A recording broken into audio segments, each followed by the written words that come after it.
I pulled a Cinderella and left my shoe on the stair. Just so you know, I don't wear heels. There's a girl tonight, Tiffany Silverman. Where are you at? She gave me a makeover. From this to this. I'm used to kicking around and rolling in shit. Not that that's any problem, because I can still do that in this. No, seriously, at 17, I became a combat photographer and making pictures like this downrange. Can y'all hear me? Okay. The DJs have me deaf.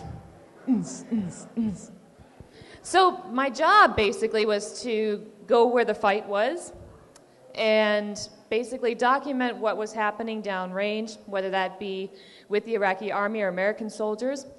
And we would be doing humanitarian relief operations, combat operations, interrogations, medical evacuations, all of that nature, basically.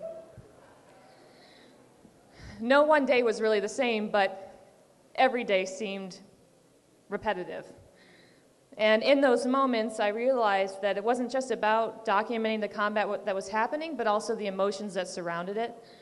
Because in turn, in feeling all of these things that I was feeling and going through, so were the soldiers around me. So while I'm very, very blessed to have walked away with my life, some were not so lucky. And I found that as a combat photographer, one of the most important roles I held was being the person to take, oftentimes, the last living picture of some of these soldiers. The last pictures their families would ever hold or to have and to remember them by.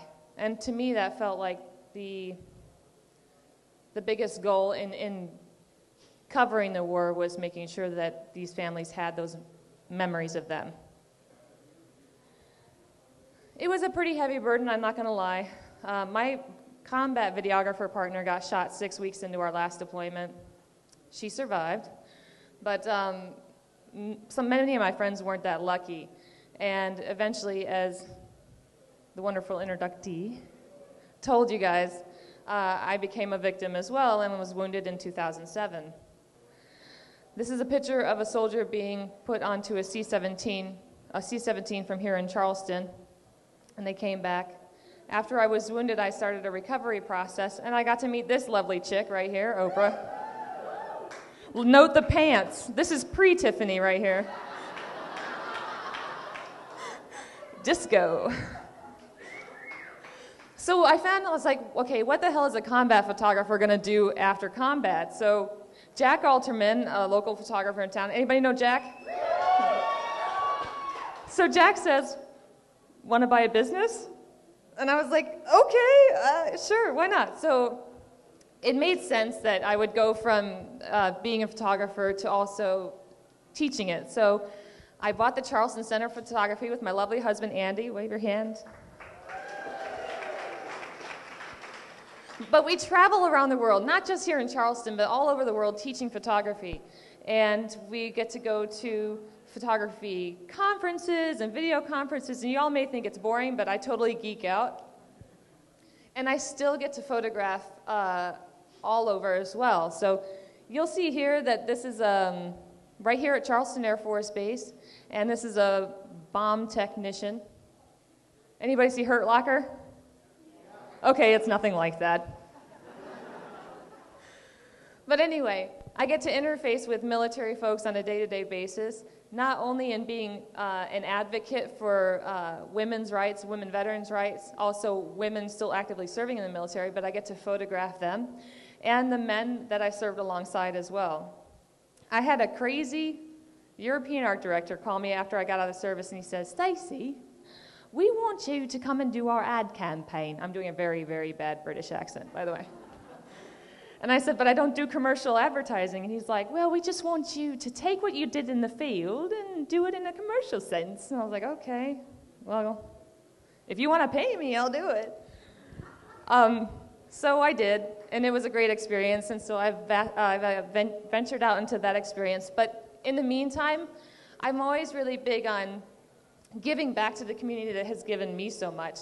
And that's the Charleston community and the veterans within Charleston. And so I started the Veterans Portrait Project. Thank you.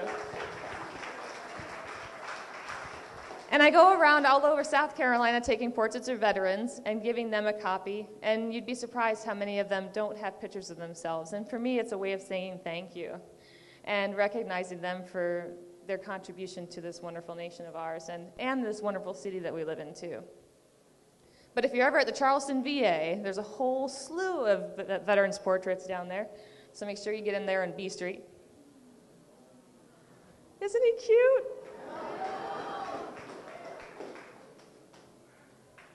He liberated a concentration camp.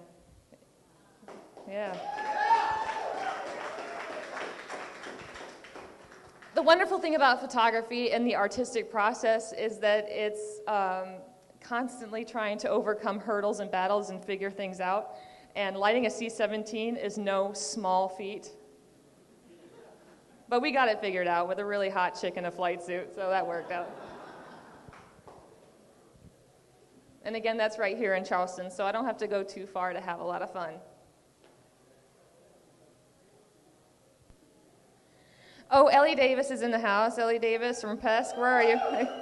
So she and I sat down together and put some words to paper, and we came up with Shooter, my book that's out right now. And I want to thank Ellie for that, because she really encouraged me.